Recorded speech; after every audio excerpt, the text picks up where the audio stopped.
What's going on, everyone? Welcome to the morning severe weather update for Wednesday, April 5th, 2023. We still have a large storm system that is over the North Plains, making its way into Canada with a trailing cold front along the system.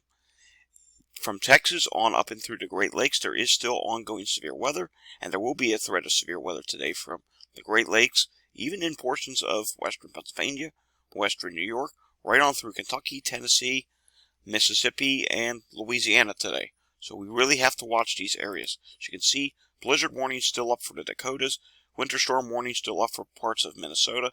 That aspect of the storm will eventually end today, and then it will switch over to this severe weather aspect, where there is an enhanced risk from Ohio, Michigan, all of Indiana, parts of Illinois, parts of Kentucky, Tennessee, Arkansas, and Missouri.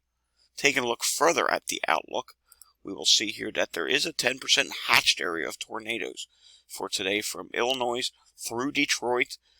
Fort Wayne is in there, northwest Ohio, Indianapolis, you're in on this, so you want to pay weather aware if you're in that area today. Wind, there's a 30% chance of wind from just northeast of Little Rock, Arkansas, right on up through Detroit. And there is a 30% hatched area for hail, which does include Chicago this morning. Then day 2, tomorrow, there's a marginal risk of thunderstorms from about central New Jersey, including Philadelphia, Baltimore, Washington, Richmond, and Roanoke, Virginia. And it's possible that gets upgraded to a slight risk. Taking a look at reports from yesterday, there were 423 of them, 15 tornado reports, 52 wind reports, 356 hail reports. Taking a look at the HRRR model for today, we will time this out hour by hour.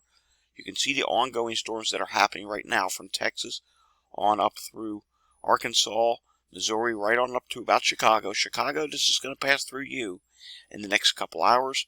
If you live in places like western Kentucky or western Tennessee, like Memphis, Tennessee, probably about midday to around 1 o'clock, you're going to see the line come through, and any little pocket in this line where it kind of sticks out, you could see a few spin-ups with the line, which would result in a tornado. And up here in Ohio, you do see a few discrete supercells. You also see it in Michigan. That's out ahead of the line. That's where your tornado threat will exist for today. The interesting aspect here on the HRRR model is it does show multiple clusters of storms forming into a squall in upstate New York, which would result in, again, a couple maybe spin-up tornadoes, like right here in northwest Pennsylvania.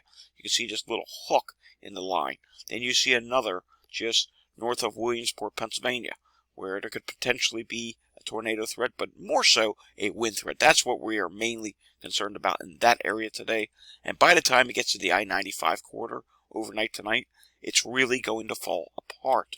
Then as we advance this even further, we take a look at tomorrow. You can see tomorrow is a little bit more disorganized, at least on the HRRR model, than what we were showing you yesterday. And after that, all eyes turn down to the south.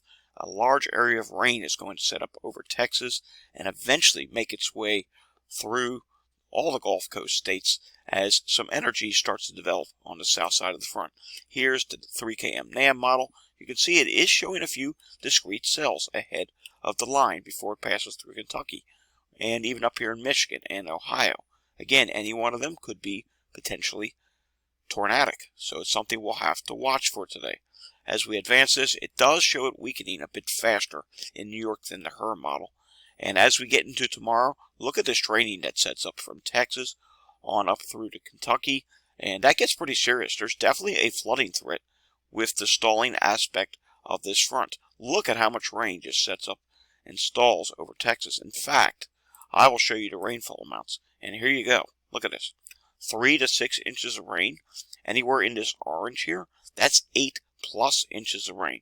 Now, I'm not saying there's going to be 8 inches of rain, but if this stalls and enough moisture gathers, the potential is there for a flash flood threat. Yes, it's good for your drought situation, but this is a lot of rain at once and will definitely cause flooding. Eventually, this is going to shift over into Georgia, Alabama, and South Carolina, and when that happens, we'll have to watch, because remember, the Masters is this weekend, so there could be rainy impacts there as well. Alrighty, that does it for the morning severe weather update. Hope you enjoyed this video. We'll have another update again later in the day. If you like this video, give it a thumbs up. If you want to see more content like this, subscribe to my channel down below. Take care. See you all again next time.